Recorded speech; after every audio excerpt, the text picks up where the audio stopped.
பெண் அவளுக்கு 3 மணி நேரம் பணி செஞ்சுட்டு போயிடலாம். சுழற்சி முறையில் விடுமுறையை பண்டிகை காலங்களில் கொடுத்துக்கிறோம். என்னென்னா பலகாரம் சாப்பிட முடியாது, தாய் தந்தையோடு இருக்க முடியாது, ஒரு புதுசு வேட்டி கட்ட முடியாது, எப்போ பார்த்தாலும் சீருடையோட வெறப்பாகவே இருக்கிற நிலைமை தூக்கிறோம்.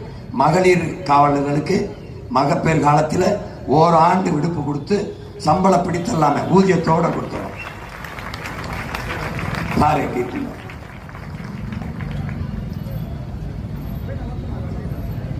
எல்லாத்துக்கும் கூட வருவான் போலீஸ், எல்லாத்துக்கும் வருவான்.